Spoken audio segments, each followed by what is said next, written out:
ẹ kúlé làkàrà lé o ẹrọ wa ni àkí àwọn tí wọ́n ń bọ̀ lójú ọ̀nà káàkiri tí ẹ ti ń wò àti ẹ ti ń rí wa ní orí ìtàkùn ayélujára ọ̀dọ̀ àbá náà ni àwà àṣeyìkì Islam àṣeyìkì Ọláníwájú Ìṣọ̀lá Al-Fulani ọmọ wọn ní Ìlọrin Àfọ̀njá ìlú gèrèálìmí lọ́nlọ́n bàbá a ti nílò láti ṣàwọn ìbéèrè kan pápá nípa ọ̀rọ̀ tí ó wà nígboro tó wà níta pápá bàbá wa tí wọ́n já láìsí láìpẹ́ Àṣeyìkì Muyideen Ajani Bello bàbá ìkànnì ìkejì náà ní ti àwọn tó lé mọ́tò wọ́n ní àṣẹ bàbá ti gba gáràjì ní wọ́n ti fún yúnítì ni torí pé tí wọ́n búra fún ẹni tí ó lọ́mọ ní Òṣogbo Òròkì ibi àsálà ẹ bá wọn débẹ̀ ẹ sì ṣe dáadáa ń bẹ̀ pẹ̀lú ìyẹn báyẹn lẹ lórí ọ̀rọ̀ ti ìsìláàmù náà àti àwọn tí wọ́n jẹ́ onítìbílẹ̀ tá a bá ní láyé èyí tó ń bára wọn fà fámi fà lórí ẹ̀rọ ayélujára tí a bá lọ́wọ́ Al-Fulani tá a bá béèrè òun tó ń fà yìí àwọn tí wọ́n wò wá gan tó ń gbọ́ wa inú wọn ní dùn sí dáadáa bàbá ilé náà ni a mọ̀ mú ní ọ̀kọ̀ọ̀kan ìyè ṣùgbọ́n kí a tó wọlé ètò náà ẹ dárúkọ ilé ẹ̀pẹ́rẹ́ ká sọ̀rọ̀ nípa bàbá Muyideen. A'udhu billahi minash shaitanir rajim. Bismillahir rahmanir rahim. Assalamu alaikum wa rahmatullahi wa barakatuh. Orúkọ mi ò yí padà. Orúkọ mi ni Alhaji Sheikh Dr. Ahmed Ọláníwájú Al-Fulani, olùdásílẹ̀ iléeṣẹ́ Sabilun Najat Concept. Mo dẹ̀ tún ní ìjọ tá ń pè ní Isabatul Khair, mo tún ní ìjọ tá ń pè ní Ya Latif. Isabatul Khair nílùú Èkó, Ya Latif nílùú Ìbàdàn. Lẹ́ẹ̀kan sí, assalamu alaikum wa rahmatullahi wa barakatuh. Alaikum salam wa rahmatullahi wa barakatuh. Olóòrè tí bọ́lá tẹnu bàbá wa wọ́n ti dárúkọ wọn ìgbà tí wọ́n pé bàbá ní àsàlátù méjì ìkan Ìbàdàn ìkan lẹ́kọ̀ọ́ wọn bàbá jẹ́ náà ni àti ilé àtọ̀hún ibẹ̀ náà ni ti bàbá ń ṣe. Bàbá ní ọjọ́ ẹtì tó kọjá yìí ọjọ́ Friday àpàdánù ọ̀kan nínú àwọn bàbá wa nínú ẹ̀sìn Islam ìyẹn Sheikh Ajani Muyideen Ajani Bello àpàdánù wọn. Àkọ́kọ́ nígbà tí ẹ gbọ́ ìròyìn ikú wọn báwo ló ṣe lára yín? Alhamdulillah, ní ọjọ́ Friday yẹn Thursday ni mo ti wà nílọrin.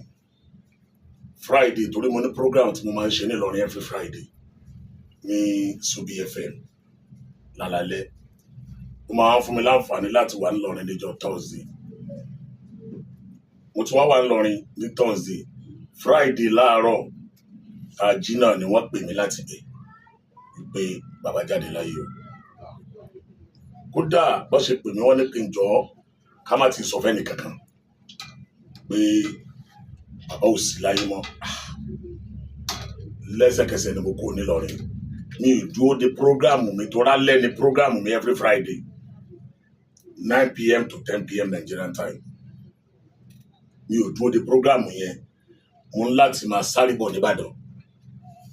Bó ṣe gbé wọn kó lọ hospital tó gbé wọn wálé, àwa náà ti kó nílọrin àti dìbàdàn tó rú bọ́ sí òjijì, ó dẹ̀ bọ́ sí ṣọ́ọ̀kì lára wa púpọ̀ gẹ́gẹ́ bí ọmọ sí bàbá àti gẹ́gẹ́ bí yàrá tí mo kọ sí bàbá wa Sheikh Muyideen Ajani Bello. Ìbànújẹ́ ńlá ló jẹ́ fún wa lọ́jọ́ yẹn. Bàbá ẹ̀yin súnmọ́ bàbá dáadáa, ọ̀pọ̀lọpọ̀ ní pé òkèèrè ni wọ́n ti mọ̀ wọ́n, ẹlòmíì mọ̀ wọ́n gẹ́gẹ́ bí oníwàásí tó yẹ kó máa ń tako ìjọba, ẹlòmíì máa ń pè wọ́n ní Awíkonko lójú ọlọ́rọ̀, tọ́rọ̀ bá gbọ́ kí ni bá bọ́ lọ́rọ̀ yóò sọ. Gẹ́gẹ́ bí àtẹ̀kọ sí bàbá, irú ìyàwó gan ni bàbá Sheikh Muyideen Ajani Bello? Point of correction, gẹ́gẹ́ bí ìbéèrè yìí nìṣẹ́ ni pé bàbá máa ń tako ìjọba. Bàbá ò kí ń tako ìjọba, bàbá máa ń sọ òdodo fún ìjọba, wọ́n ń sọ òdodo fún àwọn olórí wa gẹ́gẹ́ bí wípé Ọlọ́run pè wọ́n lẹ́nu dá sọ̀rọ̀. Àwọn tí wọ́n ń ṣe wáàsí síwájú bàbá yẹn pọ̀, ṣùgbọ́n pé a kọ́kọ́ bẹ̀rẹ̀ sí ní máa sọ̀rọ̀ lórí kíká ṣe wáàsí sínú késẹ̀tì. Bàbá Muyideen Bello ní àkọ́kọ́ táwọn àkọ́kọ́ gbọ́jú mọ̀ pé èèyàn máa ń ṣe wáàsí sínú késẹ̀tì o. Tọ́ba ní òkè ta ló kọ́ bẹ̀rẹ̀ ọ̀rọ̀ lórí social media ń sìn. Bàbá Muyideen Bello là ń pè torí pé késẹ̀tì tí wọ́n kọ́ ń ṣe wáàsí sí yẹn ní gbogbo ayé àtẹ àwo ní kálukú tí ń gbọ́. Bàbá jẹ́ èèyàn dáadáa, wọ́n jẹ́ ẹni tí wọn kì í bẹ̀rù ẹnìkan lẹ́yìn Ọlọ́run. wọn ò dẹ̀ kí ń polówó nǹkan kan láyé lẹ́yìn Ọlọ́run. Ẹni rí ni bàbá ẹ̀jẹ̀ bá ṣe mọ̀ wọ́n sí. bàbá fún àǹfààní ọ̀pọ̀lọpọ̀ nǹkan náà láti rí lórí ẹ̀rọ ayélujára, màá kọ́ béèrè pé ṣé lóòótọ́ ni pé inú ilé náà sì máa wá sí? Bẹ́ẹ̀ni, bẹ́ẹ̀ni.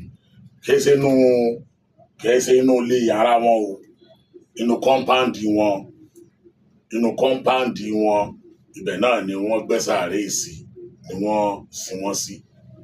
torí àwọn tọ́rọ̀ òye, àwọn tí wọ́n mọ àgbọ́yé Islam, wọ́n ní kò yẹ kó rí bẹ́ẹ̀, àbí bàbá lọ́wọ́ kan kinní kan ni bẹ́ẹ̀ kẹ́ dandanà kinní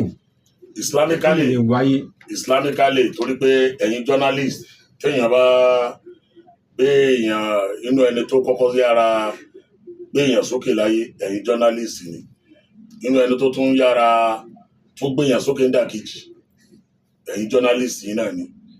Ìbéèrè tí bàbá olúwa rẹ̀ ò lè dáhùn, ẹ̀yin lẹ́ béèrè. Bí Yorùbá tún wá dáhùn, téèyàn bá ní ẹ jẹ́ ká lo fọmúlà dọ́jì ẹ̀, àwọn èèyàn tó bá tún padà ń wo interview yìí, wọ́n á tún padà máa rí pé àná ẹni yìí gan fúnra rẹ̀ òkè ṣolódodo. Islamically táà Nábì sallallahu alaihi wasallam tó sọ fún wa pé tá a bá fẹ́ sin òkú tó dáa jù ni pé ẹ lọ sin òkú sí makbaratul muslimin, that is Muslim burial ground tí Islam sọ̀rọ̀. Torí pé ládàá wà mẹ́, kí ló fà á tá a fi ń sin òkú sí Muslim burial ground? Wípé torí pé táwa bá gbókù wa lọ tó jẹ́ mùsùlùmí, tẹ́yìn gbókù yín wá tó jẹ́ mùsùlùmí, tẹ́lómi gbókù rẹ̀ wá tó jẹ́ mùsùlùmí, táwọn kan náà tó gbókù wọn wá tó jẹ́ mùsùlùmí, tí mùsùlùmí bá wá pàdé ní burial ground yẹn, wọ́n máa jẹ́ ọlá ara wọn. Ilé tiwa nísìnyí, àwa lè ṣàdúà pé bàbá mi tó wà nínú sàárè ọlọ́ba àforíjì, nínú ilé tí kẹ́yìn náà tó ṣàdúà bàbá mi tó wà nínú sàárè ọlọ́ba àforíjì, nínú ilé ẹlẹ́ẹ̀kẹta káwọn náà ṣàdúà. Àdúà yẹn á jọ ranra wọn ní ọwọ́. Tá a bá wá rí ẹlòmíì náà tó jẹ́ sí pé bóyá àwọn ò tí ẹ̀ rántí òkú wọn nínú àdúà táwa bá ṣe ń lé tiwa, àwọn náà máa pinnu ẹ̀. Títà Ànábì fi ní ká máa sin òkú sí Muslim burial ground nìyẹn. Ànábì ló sọ. Sallallahu alaihi wasallam. Ànábì ló sọ kí èsì àròsọ. Orí nínú wáàsí kan tí mo gbọ́ láti láti ẹnu àfáà kan mi dárúkọ ara wọn àfáà lọrin níbi tí ẹ ti wá táwọn ti wá ni. Ohun tó sọ ni pé àwọn tí wọ́n jẹ́ àfáà ńláńlá, wọ́n ní wọ́n pọ̀ ju kí wọ́n gbé wọn lọ sí ibi tẹ́ lọ. Pé tí ẹ bá sin wọ́n sínú ilé, irú bàbá Ádámù wọn ní ilé wọn sin wọ́n sí. Bàbá alágbájá, oríṣiríṣi bàbá tó jẹ́ àwọn àfáà ńláńlá nílọrin, wọ́n ní ilé ni wọ́n sọ pé àkàrà ń gbé wọn lọ sí tẹ́ níbi tí ẹni tí ò mọ́ Ọlọ́run tẹ́ kò tiẹ̀ dọ́lọ̀ mọ́ dáadáa, tábà ló ń gbé sáà ni wọn. Àfáà yìí ní kò kú ìfẹ́ dárúkọ àfáà náà ní mo bẹ́ẹ̀ ti rí. Ìyàwó lẹ́yìn kọ́ àbí dárúkọ àfáà ni. Mi ò mọ àfáà. Ìyàwó lẹ́yìn kọ́ sílẹ̀ sà. Ṣé rí ẹni tó sọ yẹn náà rí ọ̀rọ̀ sọ? Number one bẹ́ẹ̀ ni wípé ẹ̀rí pé gbà tí máa sọ̀rọ̀ ń sìn, Ànábì ò sọ wípé ẹ gbé òkú yín lọ sí just ordinary burial ground. Makbaratul muslimin, Muslim burial ground. Lọ́sí àwọn mùsùlùmí akẹ́kẹ́ tá sí àwọn mùsùlùmí sí. Kò sọ pé ẹ̀ka gbókù yín ó yẹ ẹgbẹ́ lọ sí Ìkòyí cemetery, ẹgbẹ́ lọ sí kíní kan cemetery. No, ibi tó bá ń sin àwọn mùsùlùmí sí. Ẹ gbọ́ mi yé o, wọn ò ní kán síyàn sínú ilé ẹ̀ṣẹ̀ wà ń bẹ̀ o. Àmọ́ wọn àdẹ̀sọ́ kó kú yẹn ò ní rọrùn wọ o. Bàbá Sheikh Adam mọ́ṣáláṣí ni wọ́n sí ní inú ọgbà lékè wọn Lágége. Maulana Sheikh Kamaluddin ilé ni wọ́n sí nílọrin lẹ́gbẹ̀ẹ́ lékè wọn. Ṣé ti understand?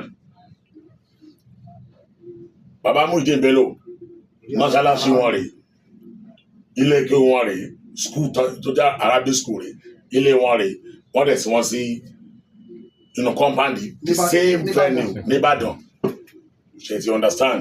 Wọ́n hàn lẹ́yìn tá bá ṣe síbẹ̀ náà ò ní rí kẹ́ Ọlọ́run o. Ọ̀tí tá Ànábì sọ fún wa ní pé tó dáa jù pé ká gbókù lọ sí Muslim burial ground. Bàbá ẹ jẹ́ ká dá ìgbésí bíi sà. Tá bá ń sọ nípa bàbá tó ṣaláìsí tó lọ yìí sà. At this point in time tí oríṣiríṣi ni ló ń ṣẹlẹ̀ sáwọn mùsùlùmí àti gbogbo kí ni mùsùlùmí kí la máa pàdánù lásìkò tí bàbá ṣe Muyideen Ajani Bello tó lọ fà ó bẹ́ẹ̀. Níta máa pàdánù pọ̀ gẹ́gẹ́ bí ìbéèrè yín. Béèyàn bá kú ìyẹn ò ní káyé má jayé o. bí yàrá kú kò ní káyé má jáyé o ayé ń jáyé lọ ni o mo rò bẹ́ẹ̀ ń gbádùn ọ̀rọ̀ mi dáadáa ayé ń jẹ́ ayé lọ ni o ṣùgbọ́n ipò tí kálukú dì mú láyé ipò ọ̀nà ọ̀tọ̀ọ̀tọ̀ ni àwọn àfá olódodo wà rẹpẹtẹ tí wọ́n ń sòdodo ẹ gbọ́ mi yé àwọn àfá olódodo wà rẹpẹtẹ tí wọ́n ń sòdodo but aspect ibi tí bàbá Muyideen Bello dì mú yẹn ó lágbára púpọ̀ ta ló tó bẹ́ẹ̀ tí ó dúró kókó báyìí pé ẹ̀yin ìjọba wa orí burúkú lẹ̀ ń ṣe àgbákò lẹ̀ ń ṣe bẹ́ẹ̀ bá dẹ̀ bá báyìí kú ẹ ṣòfò ni làyàká fúláwọ́ mọ́tàlá yìí mi Sheikh Muyideen Bello kì í bẹ̀rù ẹnìkan bàbá Muyideen Bello kọ́nà bá foríjì wọ́n wà nípò òótọ́ lẹ́nu wọ́n dìídì sọ fún èmi tí mo sọ̀rọ̀ yìí wọ́n dìídì sọ fún èmi ni bàbá sọ wípé èmi àti wọn nìkan làwọn àánú lẹ́jọ́ náà wọ́n ní táwọn bá ṣe àwo lẹ́kṣọ̀ jáde táwọn bá takò jọba táwọn bá sọ̀rọ̀ lórí ìjọba pé tẹ́ǹsì yìí ò dáa lórí ikú lẹ́yìn ṣe yìí tó bá dijọ́ kejìjọ́ kẹta àwọn ìjọba ò nìkan gbé owó wá fáwọn látàyè àwọn Abacha Babangida nǹkan kan ní o àwọn ìjọba wọn ra tẹ̀pé Kánò ní Babangida tẹ́lẹ̀ wọ́n dẹ̀ bàbá Haúsá ni wọ́n tí wọ́n súnmọ́ àwọn Haúsá wọ́n á ní kí wọ́n gbé owó wá fáwọn àwọn àgbẹ̀ àmúsọ̀rọ̀ Ọlọ́run dájúdájú ọ̀rọ̀ tí mo sọ ẹ mọ̀ pé orí ibú lẹ̀ ṣe ń tòótọ́ àwọn wà sọ fáwọn ọmọ pé kí wọ́n tilẹ̀kùn kálàmù sílé wọ́n ní bẹ́ẹ̀ táwọn bá fẹ́ dolówó ni àwọn olówó jẹ nǹkan jọba yìí lọ tó pé àwọn ti mọ̀ kí táwọn bá ṣe fídíò ẹyọ kan táwọn bá ṣe késẹ̀tì ẹyọ kan táwọn bá jọba wí gbogbo ìjọba ní ó dáwó jọ fáwọn gbẹdàkùn tó bá so késẹ̀tì mi mọ́tò bu wa mọ́ tún bá wa dẹ́lẹ̀ díẹ̀díẹ̀ wọ́n bẹ̀rẹ̀ táwọn òkí ẹ̀ àwọn sọ táwọn lọ ni àwọn ọ̀kà ẹ̀kún wọn kà kún. àwọn lè lúru àfá bẹ́ẹ̀ lásìkò yìí. èmi tí ń sọ̀rọ̀ ibà àfá lèmi náà àbí àfá àsìkò láyé bàbá Muyideen Bello jẹ́ role model ni irú ẹ̀dá dẹ̀pọ̀ irú Ọlọ́run ni ò sí kẹ́nìkan ní sáà lè rú Sheikh Adam mọ́ a lè má rí bí Sheikh Adam ṣe rí a lè má rí mọ́ ṣùgbọ́n àwọn èèyàn Ọlọ́run tún gbọ́ láàmú ìgbà agbọ́lá ẹlòmíì gbọ̀nà bòmí irú Sheikh Kamal sáàlì irú sùúrù bàbá yẹn irú kéwù bàbá yẹn irú ìmọ̀ bàbá yẹn ní Alhaji Àgbà a lè má rí Sheikh Kamal gangan mọ́ ṣùgbọ́n Ọlọ́run á tún gbé nǹkan míì náà dìde káwọn náà ó dà bẹ́ẹ̀ Ọlọ́run máa dá nǹkan kan o ó máa ń dá nǹkan kan ó máa ń ṣe nǹkan kan o tó bá mú ẹnìkan jáde ní tó fẹ́ fún ló ti fún yẹn o ó lè má fún ó lè fẹ́ lómi náà lọ́lá mi o kó má fún nírú tó fún òun o but ọlá lọ́lá ò máa jẹ ó ti yé ọlá lọ́lá ò máa jẹ gbọdọ̀ ń gbádùn ọ̀rọ̀ mi ọ̀nà tọ́lọ́hún dẹ̀ yọ ọ̀nà ọlá yẹn gbà ó lè jọ́nà ọ̀tọ̀ọ̀tọ̀ ìbáwọn afáàpọ̀ láyé tán ṣe wá sí ní kálukú náà lẹ́yìn sọ